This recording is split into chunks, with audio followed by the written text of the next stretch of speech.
दोस्तों, सलाम, आदाब, नमस्ते, सत श्री अकाल। दोस्तों, मेरे पिछले एपिसोड में जो मैं कह रहा था, ईरान, इज़राइल, अमेरिका, उस वार का एक तजिया निगारी चल रही है कि आलमी मंजरनामा या मंजरनामा, और इस मंजरनामे के का पस मंज़र जो है उसके पीछे क्या चल रहा है, उसका मेन असली मकसद क्या है, वो कुछ बातें मैंने शुरू किया। हमारा ये जो एपिसोड्स है ये ख़ास तौर से इस दौरान इसी पर हम बात करते रहेंगे। तो आप मेरे ज़रूर एपिसोड्स को देखा कीजिए और उसको कोरिलेट कीजिए, इसके पहले वाले एपिसोड में क्या हुआ था और अब क्या हुआ। तो मैं हाजिर हुआ हूँ डॉक्टर अय्यूब अली अय्यूबी, आम मीडिया के तरफ से आपके सामने मंजरनामा पेश करने के लिए। दोस्तों, जैसा कि हम कह रहे थे हमारे पिछले एपिसोड में कि ये जो चालें हैं, शैतान की चालें, या समझ लीजिए कि इज़राइल की चालें, आज पूरी दुनिया उसको जिस तरह से देख रही, बहुत सारे ममालिक ने उसको उसके एंट्री बैंड हो गई है। क्यों?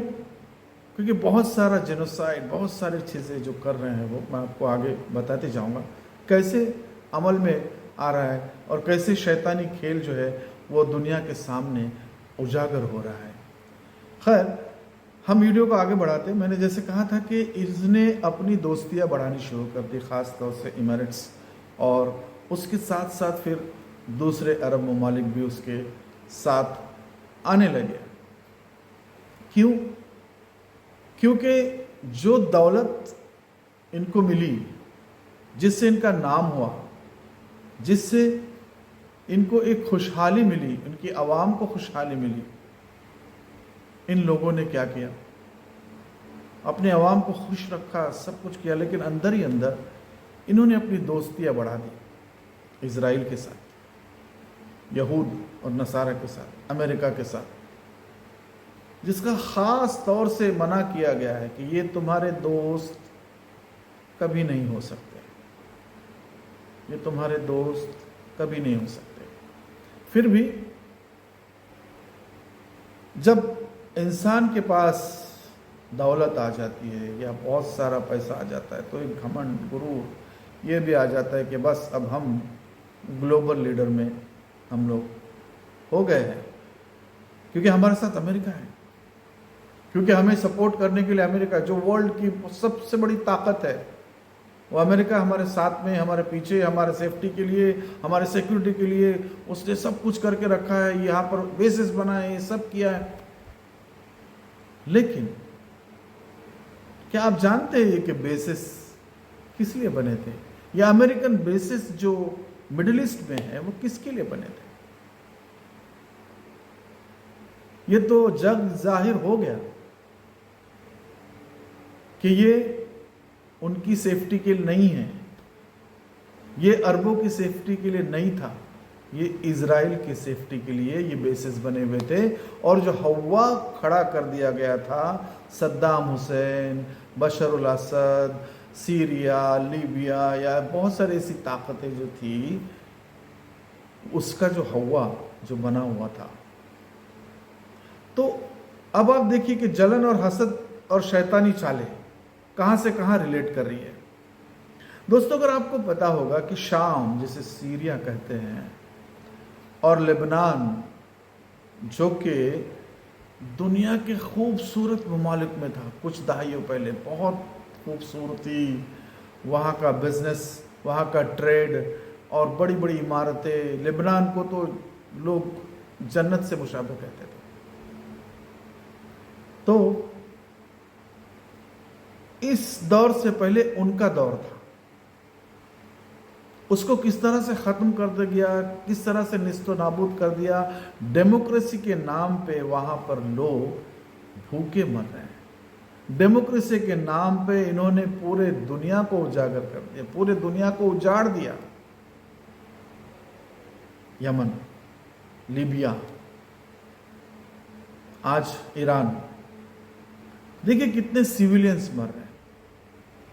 क्या ईरान किसी सिविलियंस पे मार कर रहा है? उसके हमले कितने सटीक और कितने प्रिसाइज है और कितने परफेक्ट है कि वो उसी जगह जाके लग रहे हैं जहां पर अमेरिकन बेस हो या अमेरिकन लोग हो या उसकी एम्बेसी हो या उसके रिलेटेड कोई चीज़ हो जो उससे फ़ायदा उसको पहुंचाती है। देखिए दोस्तों, अभी भी अब रमज़ान गुजर गया है, रमज़ान में तो पूरा उन्होंने इस चीज़ को रखा था, अब ईद भी हो गई है और अब ईरान जो है वो कुछ और खुलेगा।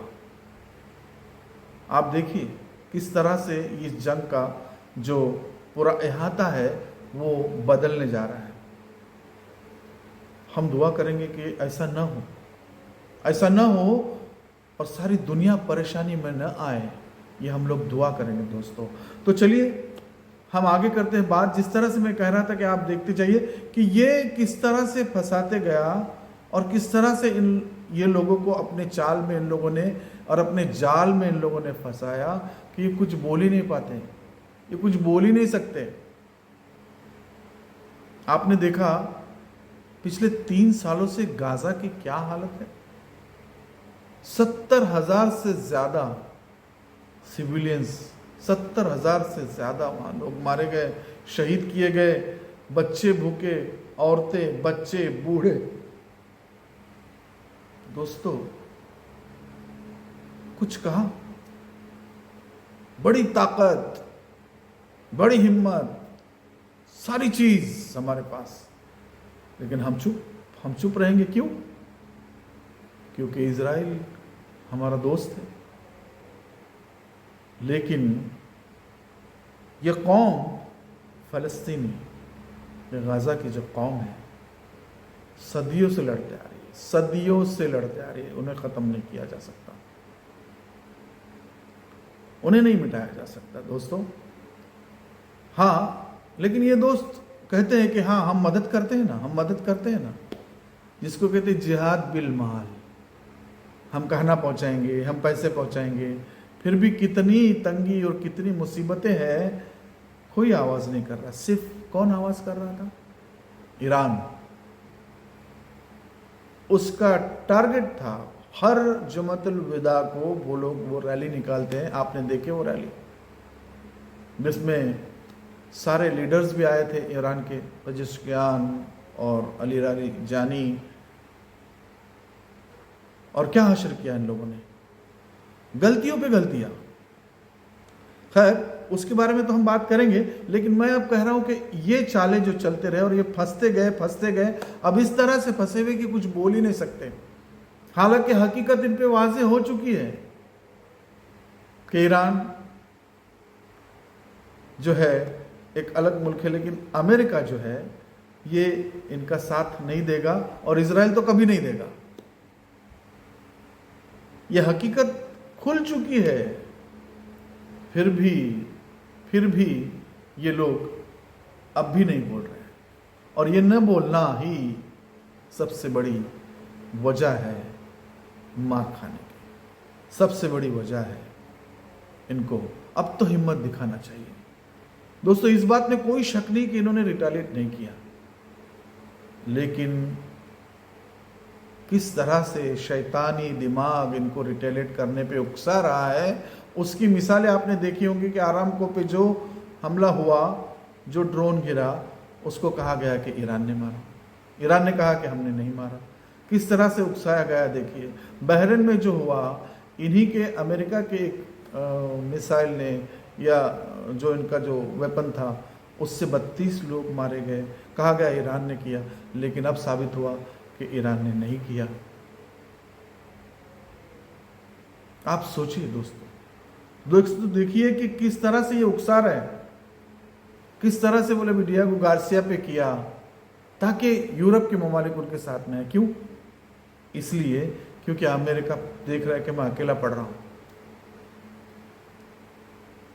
तो अब सबसे ज्यादा टारगेट में कौन है इजराइल के? अरब ममालिक। ये तो जान गया है इजराइल और अमेरिका के ईरान से हम नहीं जीत सकते, ना हम जीत सकते, ना वो हमें जीतने देगा। ये तो जंग चलते रहेगी। तो सबसे बड़ा टारगेट कौन है? अरब ममालिक। मैंने आपको कहा था कि सोचो ये क्या सोच रहा है। बहुत सारे लोगों ने कमेंट किया, बहुत दोस्तों को मैं धन्यवाद देता हूँ कि उन्होंने कमेंट किया। तो इसका जो ख्वाब है कि ग्रेटर इज़राइल कैसे बनाया जाए, और ग्रेटर इज़राइल कब बनेगा? जब अरबों की दौलत ख़त्म हो जाएगी, जब अरब अपने सारी जो उनकी एनर्जी ताकत है, जो भी ताकत है उनके पास है, वो ख़त्म हो जाएगी, फिर ये आएगा। कुछ चीज़ छूट गई थी, मैंने कहा था कि लेबनान और सीरिया।